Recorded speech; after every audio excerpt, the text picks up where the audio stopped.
তাকে কোরআন জিন শিক্ষা দিয়েছে, সে আমার কথার জবাবে বলল না, এটা এক সম্মানিত দূতের পক্ষ থেকে, এটা কোনো জিন শিখায় নাই। সে আমার কথার জবাব দিয়ে দিল। এরপর আমি ভাবলাম যে এত সুন্দর করে কোরআন পড়ছে, হয়তো যদি তাকে জিন শিক্ষা না দেয়, তাহলে এত সুন্দর করে মুহাম্মদ কোরআন পড়ছে, আমার মনে হয় মুহাম্মদ গোপনে গোপনে কি হয়ে গিয়েছেন, কবি হয়ে গিয়েছেন। কি হয়ে গিয়েছেন? কবি হয়ে গেছেন। প্রথমে ভাবছিলাম যে সে তো লেখাপড়া জানে না, সে এত সুন্দর করে ছন্দ মিলিয়ে কিভাবে পড়ছে, বোধহয় জিন তাকে এগুলা শিখিয়েছে। তো সে আমার জবাব দিয়ে দিল যে না, এটা জিন না, এটা মহান বার্তাবাহকের পক্ষ থেকে। তখন আমি ভাবলাম যে তাহলে সে বোধহয় গোপনে কবি হয়ে গিয়েছে। এরপর আল্লাহ রাসূল সাল্লাল্লাহু আলাইহি ওয়াসাল্লাম বললেন, ওয়ামা হুয়া বিকাউলি শাইর কলিলাম মা তুমিনুন। না না না, এটা কোনো কবির পক্ষ থেকে নয়, এটা কোনো কবির বাণী নয়, এটা কোনো কবির বাণী নয়, এটা আল্লাহ তাআলার বাণী। কিন্তু তোমরা এটার সম্বন্ধে খুবই কম বিশ্বাস করো। এটা কোনো কবির নয়, তোমরা খুবই কম বিশ্বাসী, তোমরা খুব ঈমান কম রাখো। ওমর রাদিয়াল্লাহু তাআলা আনহু বলেন, আমি আশ্চর্য হয়ে গেলাম।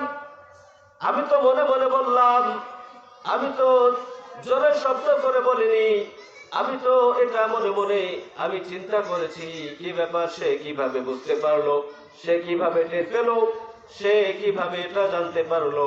তখন আমি ভাবলাম সে বোধহয় গণক হয়ে গিয়েছে, সেজন্য আমার মনের কথাও সে বুঝতে পারছে।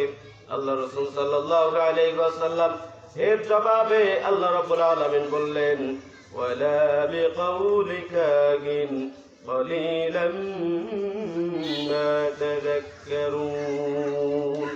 না না না, এটা কোনো গণক নয়, গণকের বাণী নয়। তোমরা খুব কমই বিশ্বাস স্থাপন করো, তোমরা খুবই কম কি করো, উপদেশ গ্রহণ করো। কলিলাম মা তাযাক্কারুন, তোমরা খুব কম উপদেশ গ্রহণ করো। ওমর রাদিয়াল্লাহু তাআলা আনহু বলেন, এরপর আমি আশ্চর্য হয়ে গেলাম, যা আমি চিন্তা করি তার জবাব দিয়ে দেন, যেটা আমি ভাবি সেটারই জবাব তিনি দিয়ে দেন। যদি তাই না হয়, যদি এটা জিনের পক্ষ থেকে না হয়, এটা যদি কোনো কবির পক্ষ থেকে না হয়, এটা যদি কোনো জাদুকরের পক্ষ থেকে না হয়, তাহলে এটা কিসের পক্ষ থেকে, কার পক্ষ থেকে? আল্লাহ রাব্বুল আলামিনের রাসূল সঙ্গে সঙ্গে তেলাওয়াত করলেন, তানসীরুম মির রাব্বিল আলামিন। এটা মহান আল্লাহ রাব্বুল আলামিনের পক্ষ থেকে নাযিলকৃত কিতাব। সুবহানাল্লাহ, আল্লাহ রাব্বুল আলামিন সব জবাব দিয়ে দিয়েছেন। এই কোরআনের 3 সহস্রাধিক মুজিজা রয়েছে, তার মধ্যে সবচেয়ে বড় মুজিজা পূর্বের জামানার যত কিতাব ছিল, সবগুলো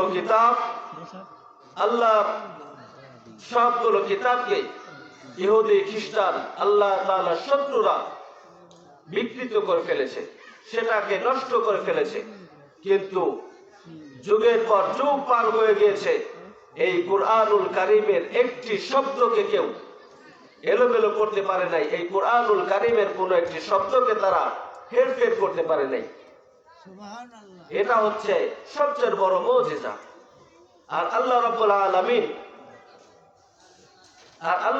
আলামিন এই কুরআনুল কারীমকে নিজে নাজিল করে আল্লাহ রাব্বুল আলামিন বলেছেন, ইন্না নাহনু নাযালনা যিকরা ওয়া ইন্না ইন্না লাহু লাহাফিযুন।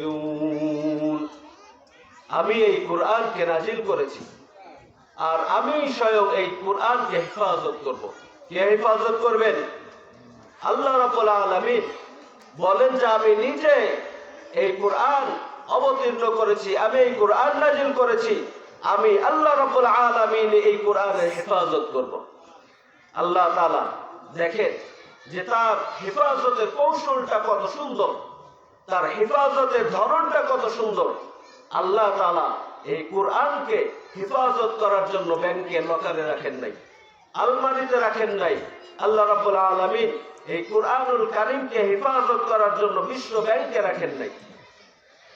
আল্লাহ রাব্বুল আলামিন এই কোরআনুল কারীমকে হেফাজত করার জন্য বান্দার মগজ, বান্দার সিনা, বান্দার কলিজাকে আল্লাহ রাব্বুল আলামিন ঠিক করে দিয়েছেন। ছোট্ট ছোট্ট বাচ্চা